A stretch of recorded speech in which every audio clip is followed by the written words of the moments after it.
자, 여기서 우리가 일본이 질 거라고 하는 느낌이 와요, 다들. 옵니다. 그러니까 우리 이 당시에 나라를 건국하기 위해서 일본이 물러가면 나라를 세워야 될 거 아니야. 나라를 되찾아서 세우기 위해서 세 개의 단체가 움직입니다. 우리 첫 번째 단체는 당연히 어딜까요? 당연히 임시정부일 거고요. 두 번째 단체는 얘들입니다. 얘들입니다. 또 하나의 단체는 여기 국내에 있었던 단체입니다. 국내에 1944년 국내에서는 이 사람이 원탑입니다. 이 사람이 인기 제일 많아요.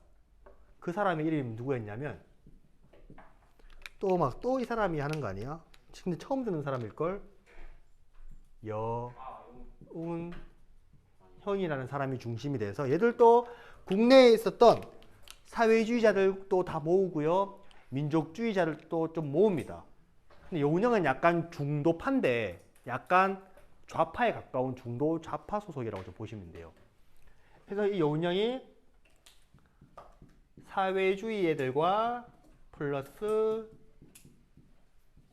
민족주의 계열들을 모아서 하나의 단체를 탁 만들었는데 그 단체는 나라를 세우기 위한 단체다라고 해서 조선 건국 동맹을 만듭니다. 오케이, 이해돼요? 그리고 나라를 세워야 되니까 이 사람들은 우리는 나라를 앞으로 이렇게 만들겠다라고 하는 건국 강령을 반포합니다. 무슨 말인지 이해돼요? 우리는 나라를 이런 식으로 저런 식으로 만들겠다라고 하는 건국 강령을 반포하죠. 그다음 당연히 임시정부도 했을까 안 했을까? 건국 강령을 했을까 안 했을까? 했겠죠, 맞지? 임시정부도 건국 강령을 발표합니다. 얘들도 했을까 안 했을까? 얘들도 합니다. 무슨 강령? 건국 강령. 나라를 이렇게 저렇게 이렇게 세우겠다라고 하는 발표를 한다고요. 이해돼요? 자, 우리 232쪽에 아래쪽에 보면은 조소왕 보이죠? 조소왕. 여기 나왔던 사람이죠? 우리 소왕이 형 맞죠? 이 조소왕이 어떤 걸 주장했냐면 조소왕은 삼균주의라는 걸 주장해요. 들어봤어요? 조소왕의 삼균주의. 세 가지는 반드시 나라를 세울 때 균등하게 시작해야 된다는 겁니다. 첫 번째가 정치, 두 번째가 경제, 세 번째가 교육. 우리 정치는 당연히 보통선거일 거고요. 우리 또 교육은 의무교육입니다. 그 다음에 경제 같은 경우에는 지금은 우리가 다 일본한테 다 넘어가 있잖아, 맞죠? 그러다 보니까 우리 여기 내용 보면 우리 232쪽 보면 중간 문단이에요. 삼균주의를 기초로 해서 대한민국 건국 강령을 발표했다. 이 강령에는 첫 번째 무슨 선거? 보통선거. 무슨 나라를 만들자? 민주공화정을 만들자지. 두 번째는 토지와 대기업을 일단 국유화하자라는 겁니다. 국가가 일단 가지고 있자. 그 다음에 세 번째는 의무교육제도를 활성화하자. 이러한 이야기를 했던 게 조소왕의 무슨 주의? 삼균주의를 바탕으로 한 건국강령입니다. 이해됐어요? 건국강령 세 가지 균등, 정치, 교육, 경제. 됐나요? 좀 적어볼까? 시간 좀 있죠? 정치, 경제, 교육, 정경교. 됐나요? 그리고 오른쪽에 보면은 우리 김두봉이 발표한 조선 독립동맹의 강령문도 있습니다. 한번 보시면 되고, 오른쪽에 여운형 선생님이 발표한 조선 건국동맹의 강령문도 있습니다. 이 세 가지가 조금씩 다르긴 해요. 그런데 궁극적으로 뭐는 같았냐면 민주공화제, 민주적인 나라를, 민주적인 절차를 거쳐서 민주적인 나라를 만들고자 하는 것에서는 뜻이 같았다는 겁니다. 그리고 실제로 이 세 개 단체가 뭔가 서로가 조금 통합되기 위해서 우리 좀 이거 따로따로 놀면 안 되니까 같이 좀 힘을 합쳐봅시다 하고 노력도 실제로 많이 합니다. 그런데 갑자기 누가 빵 항복하는 바람에, 일본이 딱 항복하는 바람에 그게 또 흐지부지 되어버렸지만요. 무슨 말인지 이해돼요? 자, 이 부분 다시 좀 볼게요. 자, 건국강령도 발표를 했지만 지금은 아직 식민지 시기죠. 여기에서 여운형이 많은 노력을 합니다. 그래서 우리 이때 일본은 무슨 정책을 했어요? 병참 기지화하면서 막 우리 것 다 뺏어갔잖아, 맞지? 맞죠? 이때 전국에다가 전국의 지방 조직들을 편성해서 일본 애들이 수탈하는 것을 방해합니다. 수탈을 막 못하도록. 그 다음에 나중에 한반도에 전쟁이 벌어날 경우 우리가 직접 나서서 일본 군들을 몰아내거나 교란시켜야 된다고 해서 군사를 만들기 위한 군사위원회도 만들어서 군사적인 모습도 준비하고 있었습니다. 그런데 점점점 갑자기 누가 여운형을 찾습니까? 조선 총독이 찾죠. 그래가지고 야 우리 이제 곧 항복할 건데 우리 일본인 좀 잘 건너가게 해줘. 그러니까 여운형이 뭐라 합니까? 오케이 하죠. 대신에 다 내려놓고 가라. 모든 걸 내려놓고 몸만 가라. 몸만. 그리고 모든 통치 기반, 우리나라 사람들이 먹을 식량, 돈 싹 다 내려놓고 가라. 이렇게 이야기를 합니다. 그래서 그 조선 총독이 오케이 하죠. 그런데 이 새끼가 여기 항복하는 게 아니고 갑자기 어디다 항복해 버립니까? 1908월 15일 미국한테 항복해 버리죠. 맞지? 그러다 보니까 이래 되면 안 되는데 그래서 여운형이 서둘러서 조직을 바꾸죠. 그래서 무엇을 준비하는 단계로 이제 나라를 준비하는 단계로 얘들이 제일 빨리 움직일 수 있잖아. 국내에 있으니까. 그래서 조선 건국 준비 위원회를 조직해서 나라를 만드는 작업을 바로 착수합니다. 그리고 이걸 우리가 다른 말로 건준위라고 이야기를 하죠. 건준위. 오케이, 이해됐습니까? 네. 그래서 우리가 요 세 개의 단체에 대한 이야기를 좀 했고요. 자, 그 다음에 우리 234쪽 넘어가 볼게요. 이거 원래 은경이가 발표해야 되는 건데, 그죠? 시간이 없어서 쌤이 간단하게 이야기를 하겠습니다. 알겠죠? 자, 우리 요 파트를 뭐라고 볼 수 있냐면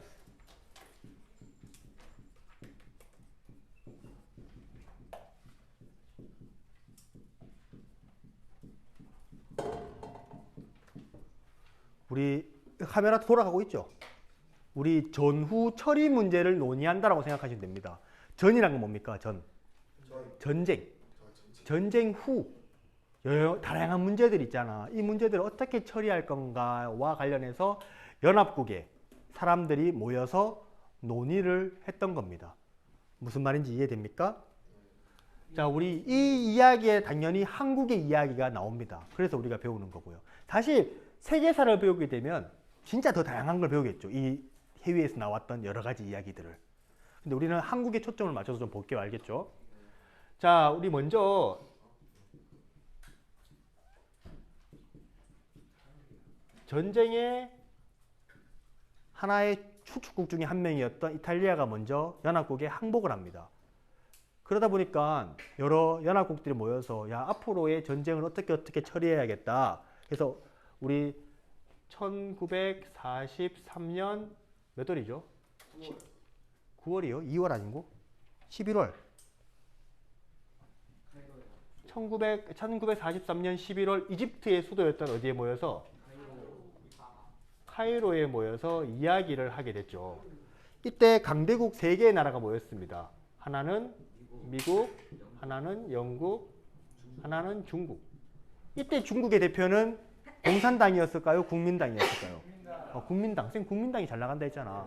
장제스 들어봤죠? 장개석. 이 사람이 참석합니다. 영국은 처칠, 미국은 루즈벨트. 이 사람이 참석하죠.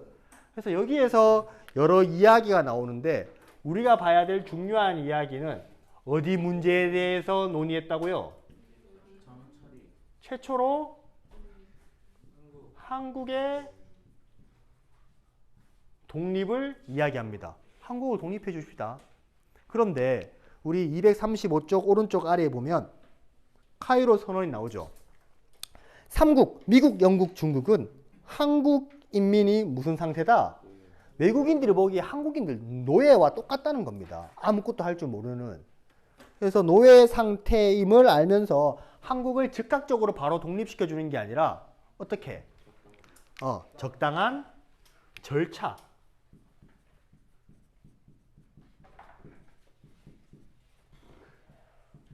적당한 절차를 거쳐서. 이게 나중에 어마어마무시한 일이 발생되죠. 맞지? 이 적당한 절차가. 잘 기억해 주세요. 알겠지? 즉각 독립을 왜 안 해줬을까요? 왜냐하면 미국이 가지고 있는 식민지, 영국이 가지고 있는 식민지도 괜히 문제 생길 수도 있잖아. 맞죠? 그래서 적당한 절차를 거쳐서 어떻게든 뭘 해주겠다? 독립은 해주겠다라고 이야기를 받은 겁니다. 자, 시간이 지나면서 이탈리아의 항복에 이어서 독일도 막 거의 마탱이 갔어요. 그래서 서둘러 사람들이 또 한 번 모입니다. 1945년 몇 월에요? 2월에 모이죠. 우리 소련에 있는 어디에서? 얄타에서 얄타 회담이 개최됩니다. 이 얄타 회담에는 뭐 독일이 이제 망해가니까 독일이 전쟁에서 패망하면 독일의 영토는 우리가 일단 분할해서 통치하자. 이러한 이야기가 나왔고, 중요한 거는 우리가 여기서 봐야 될 거는 우리 소련이 어디에 참여해라? 일본과의 전쟁에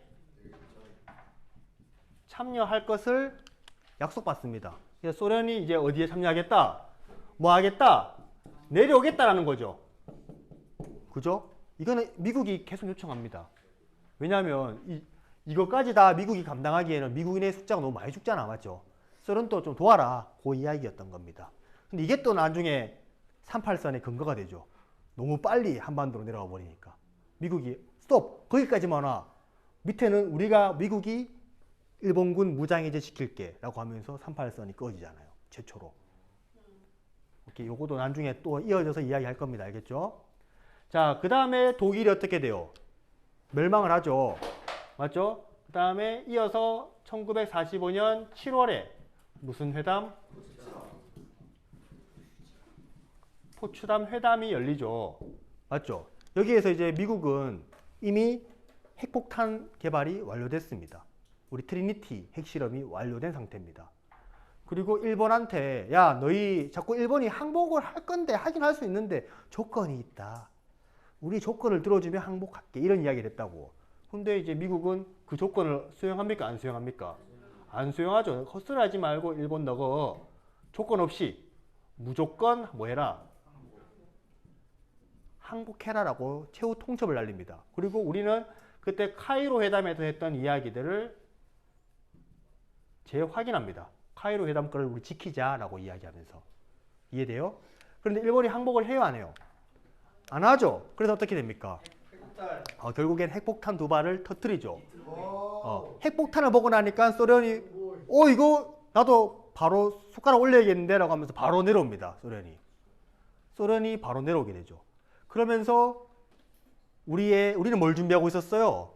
국내 진공작전만 기다리고 있었는데 일본이 갑자기 항복을 해버렸죠. 그 날짜가 8월 15일이었던 겁니다. 맞죠? 그래서 우리는 광복절이라고 이야기를 하죠. 맞지? 근데 진정한 광복이었을까는 한번 생각해 봐야 될 것 같아요. 알겠어요?